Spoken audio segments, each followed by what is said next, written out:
Supai. Supai, Arizona is the most remote community in the lower 48 states, a village nestled in a place of impossible beauty and profound isolation. You can't simply drive to this town.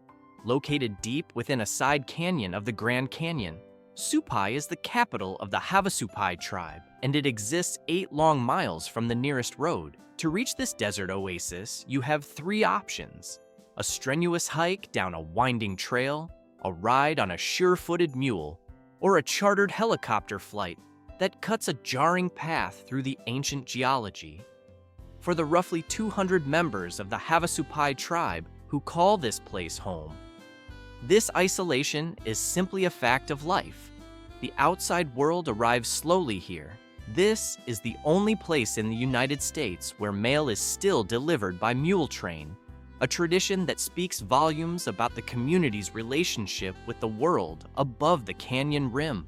Children attend the local school, and life moves at a pace dictated not by clocks, but by the sun and the seasons. The iconic blue-green waterfalls of Havasu Creek, which give the Havasupai people their name, are the lifeblood of the village, carving a ribbon of paradise through the red rock.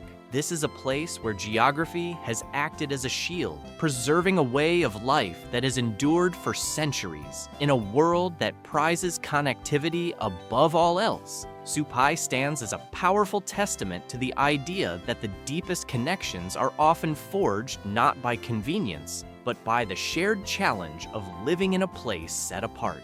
Here, the canyon walls that isolate them from the world also bind them inextricably to one another. Point Roberts. Point Roberts, Washington is a peculiar American anomaly, a small town stranded by the stroke of a pen. Located south of Vancouver, Canada, this 5-square-mile piece of the United States is what is known as a Peen exclave, a part of a country that can only be reached by land by first traveling through another. To get from Point Roberts to the rest of Washington state, residents must cross the Canadian border, drive 25 miles through British Columbia, and then cross back into the United States. It is a daily reality born from a historical accident. When the United States and Great Britain agreed in 1846 to set the border along the 49th parallel, the line sliced neatly across the continent until it clipped the very tip of the Shawinigan Peninsula. The negotiators, working with imprecise maps, had unwittingly orphaned a small piece of American territory.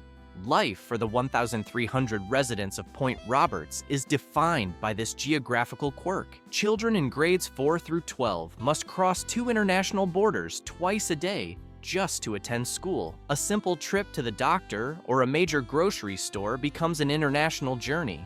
The town's single primary school, small library, and handful of businesses cater to a community that has learned to be profoundly self-reliant. For decades, it was a peaceful, if inconvenient, existence. But in a post-9/11 world, and especially during global shutdowns, the invisible line of the 49th parallel became a very hard wall, trapping residents and showcasing the fragility of their connection to their own country. Point Roberts is a living lesson in how a simple line on a map can create a reality more complex and isolating than any mountain range. We've just seen how a line on a map can isolate a town, but what happens when that line is the most significant on Earth? Our final destination will be a place where America is separated from its greatest geopolitical rival by less than 3 miles of water, and from tomorrow by a single day. Green Bank. West Virginia is a town living in deliberate, profound silence. This isn't the silence of empty wilderness, but a modern American community of nearly 150 people that has been legally stripped of the technologies that define our age. Here, in a quiet valley of the Allegheny Mountains, there is no cell service, no Wi-Fi, no Bluetooth, and even microwave ovens are heavily restricted. This is because Green Bank sits at the heart of the National Radio Quiet Zone,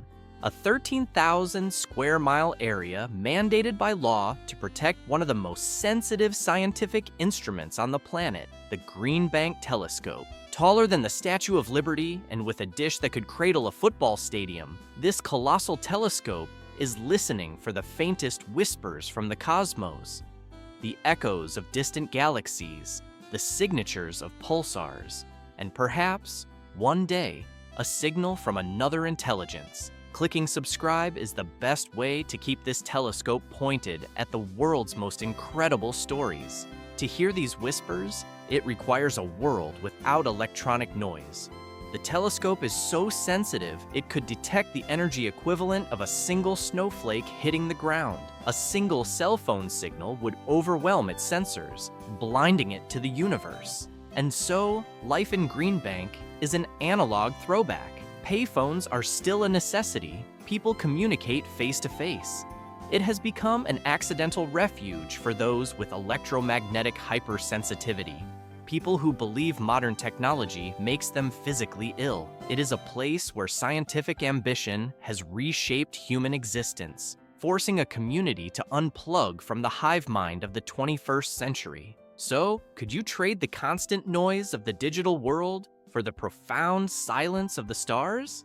The Thoroughfare Ranger Station. The Thoroughfare Ranger Station in Wyoming is the undisputed champion of American remoteness. Buried deep within the Bridger-Teton National Forest, just outside the southeast corner of Yellowstone, this simple log cabin holds the title of the most remote inhabited location in the contiguous United States. It lies over 32 grueling miles from the nearest road, a journey that requires a multi-day trek on foot or horseback through some of the densest grizzly bear country on the continent. For the handful of park rangers who rotate through this post during the summer months, this is not just a workplace. It is a total immersion in an untamed world.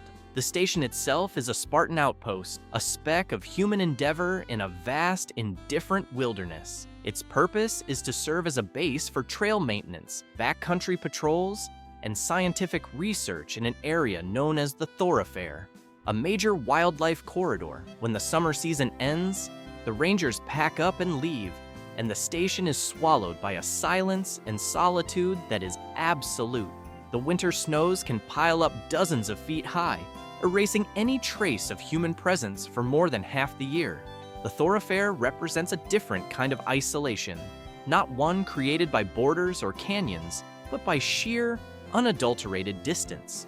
It stands as a stark reminder of the psychological chasm between choosing to be alone and a loneliness that is defined by the very landscape itself. Kalaupapa. Kalaupapa, Hawaii is arguably the most tragically beautiful isolated place in America. This stunningly verdant peninsula on the island of Molokai is guarded by some of the tallest sea cliffs in the world, towering 3,000 feet over a turbulent ocean. But its isolation was not a gift of nature. It was a punishment designed by man. For over a century, beginning in 1866, this sliver of paradise was a prison. By order of the Hawaiian Kingdom and later the U.S. government, more than 8,000 people diagnosed with Hansen's disease, what was then known as leprosy, were forcibly torn from their families and exiled here to die. A community built on sorrow and banishment. The story of Kalaupapa is one of profound suffering, but also of incredible resilience. In this isolated world, the exiled created a society, building homes, churches, and a sense of community in the face of fear and prejudice. Their story was famously chronicled through the work of Father Damien, a Belgian priest who volunteered to serve the settlement and ultimately contracted and died from the disease himself. Today, with the disease now curable, Kalaupapa is a national historical park. The forced quarantine was lifted decades ago, yet a small number of elderly patient residents have chosen to live out the remainder of their lives here, in the only home they've ever truly known. Their presence has transformed this prison of paradise into a monument of the human spirit, a place of quiet dignity that stands as a powerful and haunting testament to a dark chapter in American history. We've seen isolation shaped by geology and history within the lower 48.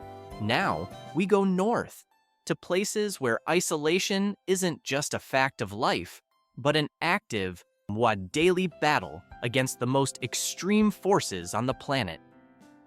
Angle Inlet. Angle Inlet, Minnesota is a place defined by a cartographical mistake that has shaped life for over a century. Known as the Northwest Angle, it's a small patch of U.S. territory separated from the rest of Minnesota by the massive Lake of the Woods. It is the only part of the United States, aside from Alaska, that sits north of the 49th parallel. To drive here from anywhere in America, you must first present your passport, cross into Manitoba, Canada, drive for nearly an hour on foreign soil, and then cross back into the United States at a tiny, unstaffed border station. For the 60 year-round residents of Angle Inlet, this international two-step is the mundane reality of everyday life. It all goes back to the 1783 Treaty of Paris, which ended the Revolutionary War. The treaty described the border based on a flawed map that depicted the source of the Mississippi River being north of the Lake of the Woods. This error created the chimney that juts bizarrely into Canada. Life in the Angle is a study in hardened self-reliance. It is a community of fishing resort owners and rugged individualists who run the northernmost post office in the contiguous U.S. and send their children to the country's last remaining one-room schoolhouse. Angle Inlet is our final stop in the contiguous United States, and it serves as the perfect gateway to the true extremes of American isolation, a place where the familiar rules of geography no longer seem to apply, and where the far north truly begins. Utqiagvik. Utqiagvik, Alaska, is a city of radical extremes. As the northernmost incorporated city in the United States, perched on the coast of the Arctic Ocean, its 4,500 residents live in a state of isolation that few can comprehend. There are no roads connecting Utqiagvik to the rest of North America. Everything and everyone arrives by airplane or, during the brief summer thaw, by ocean barge. This is a place that redefines our understanding of day and night. From mid-November until late January, the sun does not rise above the horizon, casting the city in a perpetual polar night. Conversely, from May until early August, the sun never sets, circling the sky in a disorienting 24-hour day.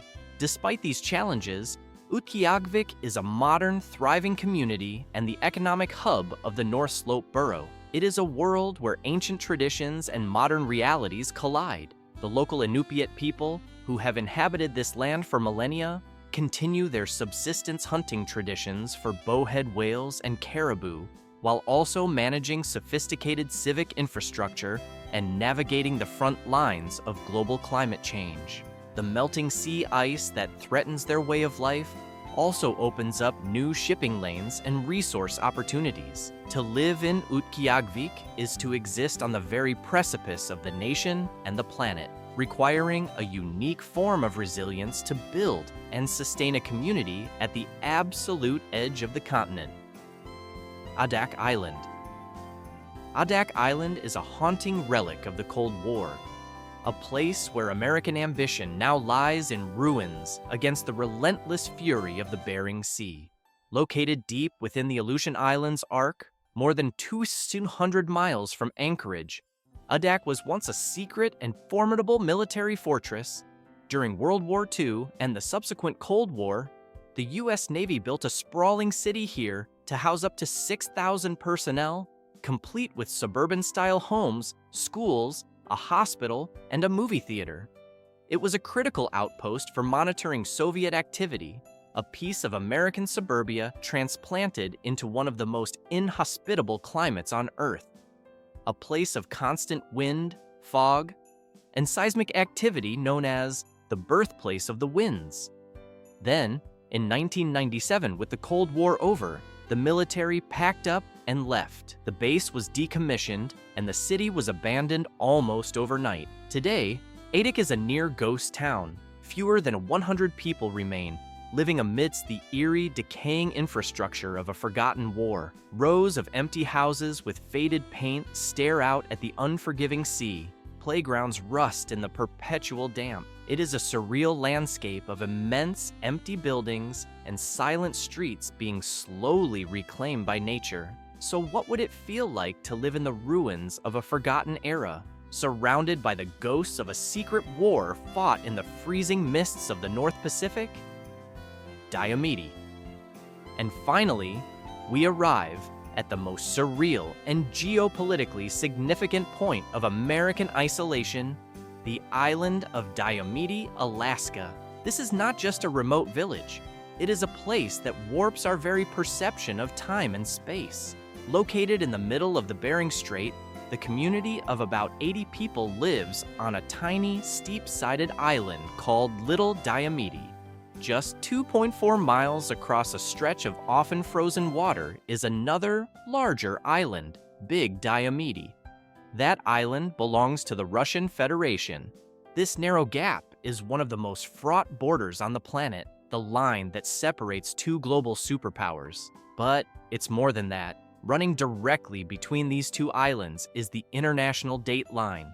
This means that when the residents of Little Diomede look across the water, they are literally looking into tomorrow. The small American island is 21 hours behind its Russian neighbor. From a home in the United States, you can watch the sun rise on the next day in Russia. During the Cold War, this was the ice curtain, an impenetrable border. Today, it remains a powerful symbol of the arbitrary lines we draw on the map. The Inupiat villagers of Diomede are American citizens who live a subsistence lifestyle, tethered to the outside world only by a weekly helicopter in winter and a barge in summer. They exist on the very precipice of their nation, staring across a sliver of water at a different country, a different continent, and a different day. The story of Diomede teaches us a final, profound lesson that from the most isolated places on Earth, we often get the clearest view of our strange, interconnected, and beautifully complicated world.